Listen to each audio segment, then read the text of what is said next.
Hai teman-teman, jangan lupa like dan subscribe Indri Kiki Channel. Assalamualaikum warahmatullahi wabarakatuh. Perkenalkan, kami dari kelompok 5. Nama saya Nurjana Atika Zahra. Nama saya Dewi Siani. Dan nama saya Nurul Aulia. Baiklah, di sini kami akan menyampaikan presentasi kami mengenai tentang prinsip-prinsip Pancasila dan Undang-Undang Dasar.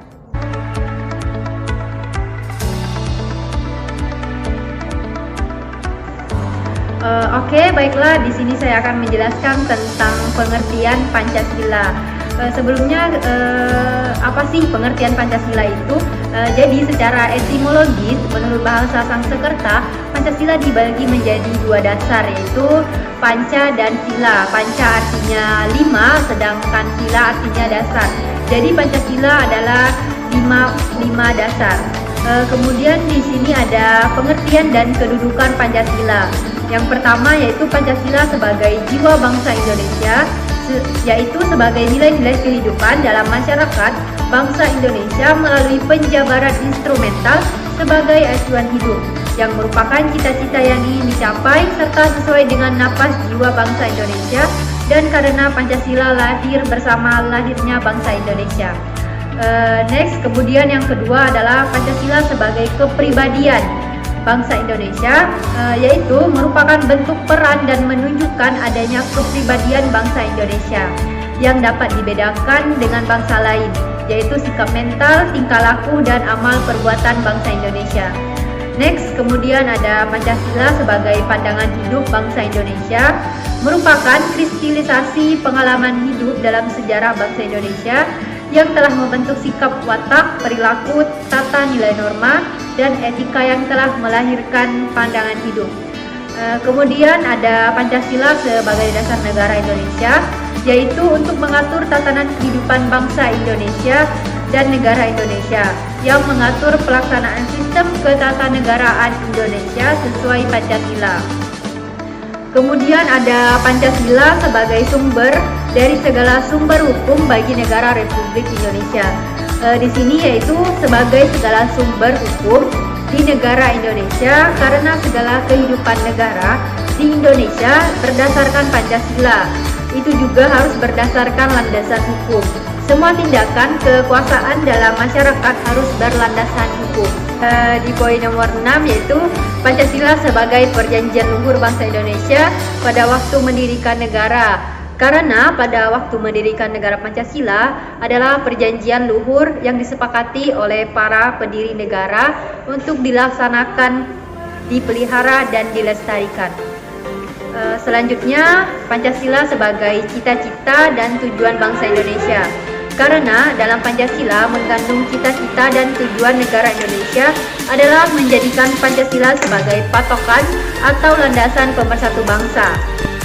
Makna Pancasila bagi bangsa Indonesia. Di dalam pembukaan Undang-Undang Dasar 1945, arti Pancasila bagi bangsa Indonesia adalah berperan mengatur aparatur negara memahami apa arti Pancasila bagi bangsa Indonesia adalah ideologi yang mampu memajukan kesejahteraan bangsa, melaksanakan ketertiban dunia yang berdasarkan kemerdekaan, perdamaian dunia, dan keadilan sosial.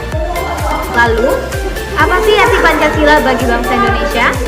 Adalah sekaligus dijadikan sebagai filosofis untuk berbangsa dan bernegara, sehingga setiap materi peraturan perundang-undangan adalah sangat tidak boleh bertentangan dengan nilai-nilai yang ada di dalam Pancasila itu sendiri.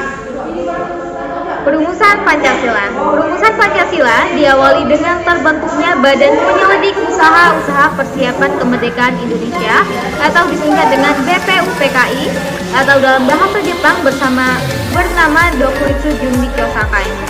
BPUPKI dibentuk pada 1 Maret 1945 dan merupakan tindak lanjut atas janji Jepang untuk memberikan kemerdekaan kepada Indonesia. Lalu, apa makna dari Pancasila sebagai pandangan hidup? Pancasila sebagai pandangan hidup bangsa digunakan untuk pedoman sikap masyarakat Indonesia, yang artinya masyarakat Indonesia harus selalu menjiwai nilai luhur Pancasila. Nilai tersebut sesuai dengan kelima bunyi Pancasila. Lalu, apa makna Pancasila sebagai dasar negara? Pancasila sebagai dasar negara menunjukkan bahwa Pancasila digunakan sebagai dasar negara dalam mengatur pemerintahan negara dan penyelenggaraan negara. Dasar negara juga disebut dengan ideologi negara. Kedudukan Pancasila sebagai dasar negara juga tertuang dalam pembukaan Undang-Undang Dasar 1945. Arti sila pertama sampai kelima Pancasila dan penerapannya dalam kehidupan sehari-hari. Arti sila pertama, Pancasila dan penerapannya dalam kehidupan sehari-hari. Sila pertama, Pancasila berbunyi ketuhanan yang Maha Esa. Arti sila pertama, ketuhanan yang Maha Esa adalah bangsa Indonesia meyakini keberadaan Tuhan yang Maha Esa. Masyarakat Indonesia juga memiliki kebebasan memeluk agama dan menjalankan kewajiban pada Tuhan tanpa paksaan. Dan penerapan sila pertama, seperti taat beribadah sesuai agama dan kepercayaan dianut oleh masing-masing orang, kemudian menghargai dan menghormati agama dan kepercayaan orang lain yang berbeda dengan kita. Kemudian arti sila kedua Pancasila dan penerapannya dalam kehidupan sehari-hari. Sila kedua Pancasila berbunyi kemanusiaan yang adil dan beradab. Arti sila kedua kemanusiaan yang adil dan beradab ini adalah sesama manusia kita harus saling menghargai satu sama lain. Meski kita saling memiliki perbedaan, seluruh rakyat Indonesia harus bersikap adil dan menjunjung nilai kemanusiaan satu sama lain. Sila ini juga berarti bangsa Indonesia setara dengan bangsa-bangsa lain dan setara di hadapan Tuhan. Kemudian penerapan sila kedua, seperti menolong orang yang sedang membutuhkan pertolongan, kemudian memperlakukan semua orang dengan baik yang baik, kemudian bersikap adil pada semua orang dan tidak membeda-bedakan orang berdasar latar belakangnya.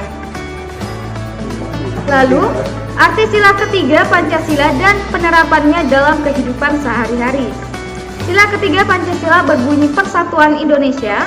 Arti sila ketiga Persatuan Indonesia yaitu rakyat Indonesia harus bersatu dan menjunjung tinggi persatuan dan kesatuan.